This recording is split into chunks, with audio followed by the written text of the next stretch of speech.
In our very first episode, Brandon and I will explore the 34 Strong origin story, the impact of bad managers, and why building great places to work is so critical. Let's dive right in. Congratulations! You are tuned into Leading Strong, the place to be to level up your leadership effectiveness on one of your most important roles, engaging your employees. Managers are responsible for at least 70% of their employees' engagement. The best managers, like you, lead strong by constantly honing and developing the skills needed to keep their teams engaged.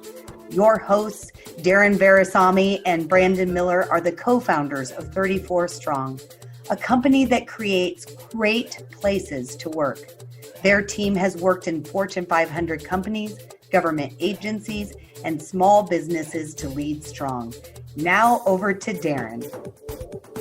Welcome to Season 1 of Leading Strong, where we will dive deep to grow your manager intelligence. I'm your host, Darren Virassammy, here to serve you in your continued discovery and growth to lead strong. This episode of Leading Strong is brought to you by 34 Strong, where organizations just like yours become great places to work.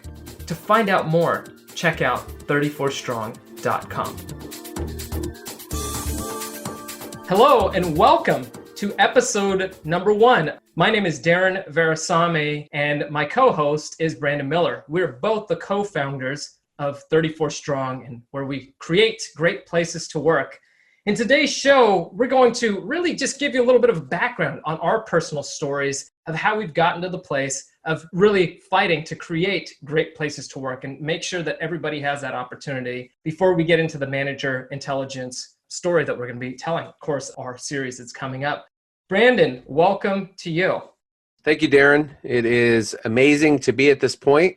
Episode 1. If you are listening today, welcome to the origin story. Welcome to the origin story. So on that note, Brandon, in this episode 1, we don't know how long this is going to live and how long people are going to be tuning in for this, right? But when we look back, we're at right about the 7-year mark for 34 Strong, right? So we've been around for about 7 years, and you and I had only met a short period before that, before we actually decided, let's do this, let's pull this company together. But you had been working on organizational change, on transformation, on getting people to really focus on playing to their strengths. Can you give us a little bit of a background in terms of your story that got you to the point of taking 34 Strong or even having the idea for the company before you and I met and connected?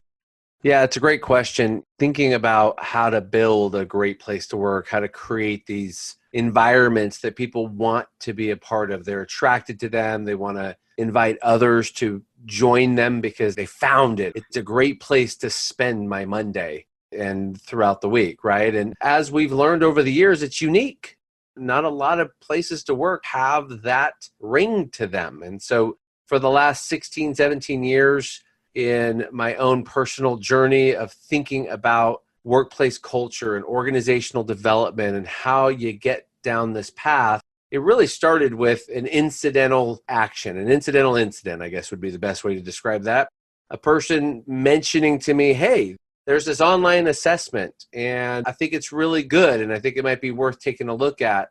And so it was in the form of a book, and the book was presented to me as a gift. And so got into this idea of strengths-based organizations and strengths-based development. And that really opened my eyes to, wow, what a unique way to think about developing people. What a unique way or interesting way to develop an organization. So off I went to start to discover and ask questions, and literally hundreds of people, meet with them to understand and ascertain what could this look like if companies really gave themselves over to this idea that we are going to be the best place to work. We're going to be recognized for that. And there it was. At 15 years, probably strong, we've been on this search. And you and I, when we crossed paths, it really seemed to resonate with both of us, that we could have this impact and leave this legacy and help change the narrative of what work needs to be like in a person's life. So true, and we're going to even take that a little bit deeper in just a moment. But for myself, it was fascinating, Brandon, when we met. It was through a mutual friend of ours that we were both in mastermind groups within different mastermind groups with, meeting with different business leaders and kind of connecting and trying to help level ourselves up. And I had this interesting arc that was complete opposite of Brandon's. Brandon was really focused on, he got into this and started seeing the transformation cycle. I had lived through being in amazing organizations, right? So I had had the chance to serve on incredible teams where teams were highly engaged. And I was doing that at a college I was teaching at the time. And at the same time, Brandon remembers the story well, juxtaposed into a place where there was a high level of disengagement. People were checked out. Trust wasn't there. You didn't know exactly how things were going to go on a day-to-day basis. And the culture just seemed to be falling apart. And I knew personally how it felt to be in a state where I was in an organization where I was highly engaged because of the leadership. And I got to contribute to those teams. I even got to lead in some of those organizations. I was also in organizations where the complete opposite was happening. The story I love to tell everybody is when I was, 23, Brandon? Heck, I can't even remember. You've heard this story so many times, but I was in construction out in the days it was in the early 2000s when homes seemed to grow right out of fields. It seems like in the Sacramento area where both Brandon and I live. And I was out building homes. I was a superintendent overseeing these projects. And I remember there was a boss that I had. He was so soul crushing in the way that he led, just heavy command and control, heavily talking down to you, working with intimidation. I was healthy. I was fit. I was exercising. I was doing all these different elements. And Brandon, you remember these conversations, right? I would leave that job and my stomach would become unsettled in leaving because I knew I had to come back the next day. And I would go home and 2 to 3 days a week, I would throw up. Literally in the middle of the night, wake up at 2 o'clock in the morning, throw up, didn't consume alcohol. It wasn't anything like that. It was just a repeated pattern. And this stress, the impact that my manager was having on me, I felt the physical impacts of that and it was rippling to how I was showing up in the world. So that took me back to the place when Brandon and I met. I was just so pumped to say, yeah, what happens when we can focus on what's right with people? What can that be like? Because I had connected and I was on a path of wanting to do that. Does this connect for you, Brandon, on even a higher level? I know you've written books on strengths-based parenting, right? You've got more books that are coming out on that. And everybody might not know that about you, but you actually have a strengths laboratory at home. Can you extrapolate on that just a little bit for us? Yeah, I think in your path, as you're describing it, early on, I had such an important emphasis on leadership. So executive leaders and how they showed up and what they did. And I don't diminish that, but I think what I found is that there is a distinct difference between the position and the responsibility of leadership and the position of responsibility of management. And as a manager, you're stewarding resources that belong to someone else. And it's a great segue to a parenting analogy, right? So as a parent of 7 kids, my philosophy is that I am raising future adults. I'm not raising kids, I'm raising adults, people that will be contributors in this world, people that will be responsible, and they will be good, solid citizens that will think about others and care deeply for their environment and their family and their sphere of influence. Well, management is such an interesting concept because it's very broadly misunderstood, and there's a lot of ways that people go about it. And so as a manager, a steward in my home, a strengths-based approach to development and thinking about how could I be a great dad did transition into some work my wife and I ended up undertaking to write some books. And so my origin around that story really was, I think, I would say desperation, necessity. Being a young parent with multiple kids, so we have 3 children who are adults and started their own families and 4 kids still at home. But when the whole crew was there, for any of you at home cringing right now, every time we took roll call of 7 bodies, we had to make sure they were fed and healthy and no one injured and all that stuff. But it required us to think differently about how we led them in a way that would create accord and alignment and agreement in our home. And that so well taught me what it could look like in a workplace. Now, every situation like this is messy. Don't let anyone kid you. It only takes 1 kid to be messy. Darren, you got 2, right? I mean, that's challenging enough. I can't even imagine 7. Yes, let's say that again. 7 kids. So this idea that how could we do this better while understanding it's progress, not perfection. It's growth. It's a commitment to continuous learning. And that really laid the foundation for my life as a dad, but it also really helped to build into our work how we could help organizations reframe their thinking. So it's been really nice to take Darren's experience and my experience and then begin to integrate other really valuable team members and their contributions, and then even people we've worked with and what they've added. So we feel like we've been so blessed to literally caretake or steward this awesome message around manager intelligence. That's it. It's manager intelligence. And we're going to unpack a little bit about the state of current management in this current environment that we're in this episode. And it's really important. Like, again, a big part of our origin story just ties back to, yes, we want to help create great places to work through empowering managers, through these skills of what it actually takes to be a great manager. But it's really the ripple impact that drove both of us together, that we were so aligned on our values, our beliefs of when that workplace experience transforms, how does that ripple into the other areas of our life? Brandon and I both say this often, where our thoughts go, our energy flows. As a manager, you have the power to do that. 34 Strong, Brandon, has had all kinds of different iterations, and we'll talk about that in the future. But can you give us a little bit of an overview of the state of management currently? What are we looking at with management across the board? Not good. I could say that and pretty much stand by that, but I will add, I'll further elaborate. Like Darren, I've worked for some terrible bosses over the years. I mean, people that I did not look back when I moved on, and I was happy to leave behind those experiences because bad bosses do not just impact our work life. A bad boss goes home. They're in your ears. They're in your dreams. You're eating with them at your dinner table. They creep into your showers. They're around us because managers have sway in our lives. They have authority. They have power. And whether we want to ascribe those words or not, someone who controls your time and controls your money and controls where you have occasion to recreate has power over your life. And what we know is that most people invited in, talked into, recruited into, become a boss have no idea of the awesome responsibility they're stepping into. We have met so many well-meaning people that find themselves as managers who are blown away by how difficult the task is. I mean, we could just say this today because I have adult kids who have young kids. They had no idea what parenting was going to be like. It's one thing to armchair quarterback your mom or dad. It's another thing to do it when you're looking at your own little person talking back at you and expanding. Well, in management, what we know, Darren, is that the state of management, I would call it at a crossroads. There has never been more time or attention given to this awesome position, the privilege therein, and the power therein to change and shift than what we're seeing now. But we must start with the reality that management is in a state of disrepair and has occasion to now start to build from there.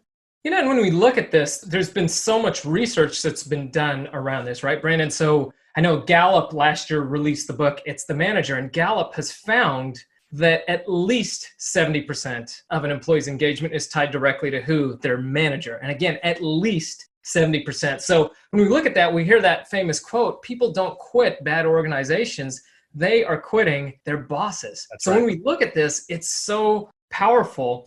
You even mentioned, I think there was another article that came out towards the tail end of last year, Brandon. It was something along the lines of 82% of managers are not selected for the right reason. And we'll get into unpacking what that is. Is that the correct number?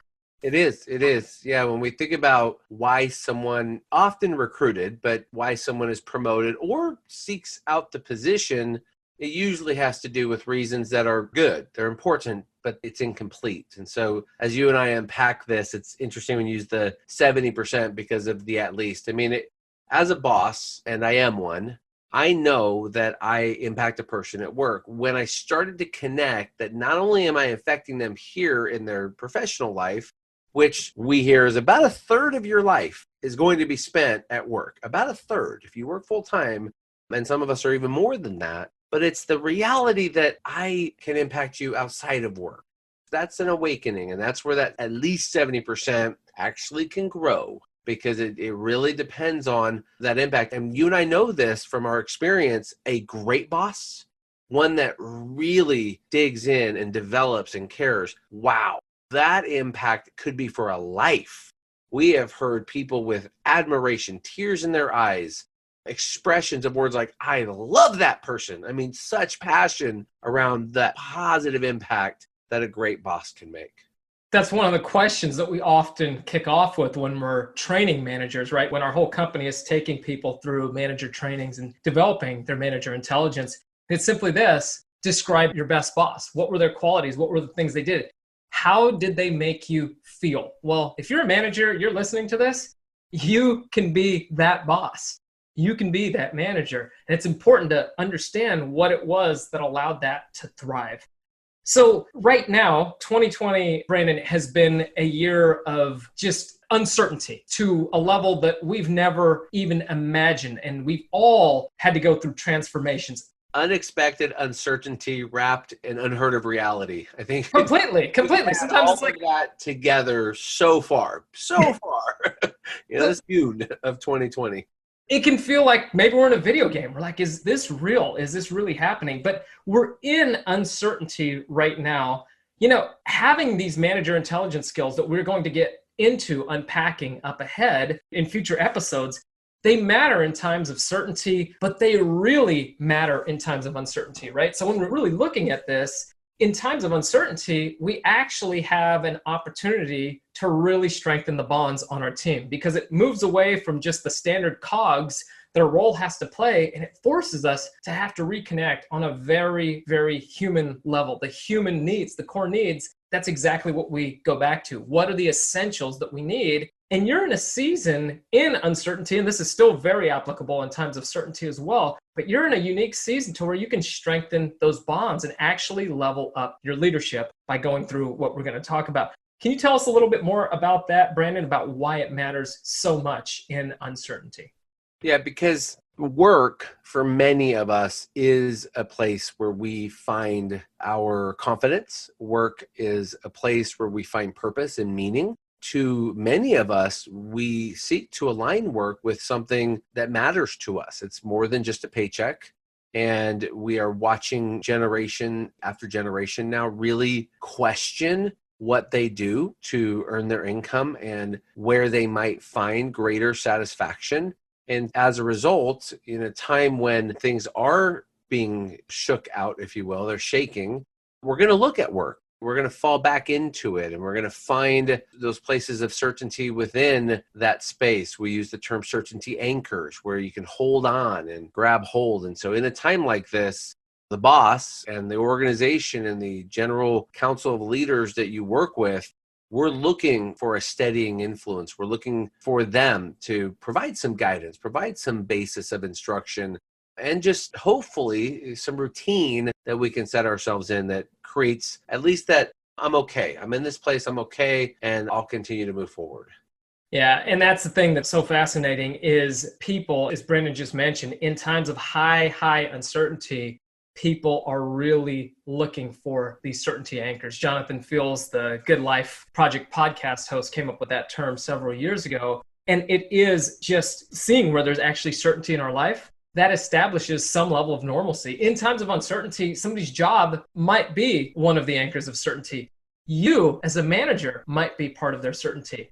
We're going to unpack a lot of that as we move forward in our episodes coming up, and how that will serve you right now in seasons of uncertainty and in the future as you're kind of continuing to grow as a manager. So for today's episode, that's all we have time for today. Next week, we will be moving forward in really unpacking the current state of management, and we will actually unpack the 12 manager intelligence skills. Thanks so much for joining us. We'll catch you next time. If you want to continue your growth in Leading Strong by hanging out with others committed to leading strong, join one of our LinkedIn or Facebook groups by looking for the Leading Strong Show. The truth is, organizational results like productivity, profitability, and low employee turnover rise and fall based on employee engagement. The world is starving for strong leaders, as they not only impact an organization's performance, They create massive influence on an employee's overall health and well-being. If you want to learn more about becoming a great place to work or 34 Strong's signature Leading Strong programs, simply go to 34strong.com, where you will also be able to access resources you can start using immediately and stay connected with us. I want to thank you for sharing this episode with everyone you know who will benefit. Be sure to subscribe through your favorite podcasting channels, and please leave us a review. A big shout out to Wendell Fishman for writing and arranging the tune Aunt Lion for Leading Strong. Remember, everyone deserves a great place to work, and any workplace can be great. You can create culture by intention and design, and change happens with every life you touch. I am Darren Virassammy, here to help you lead strong. Until next time, my friends, I'm out.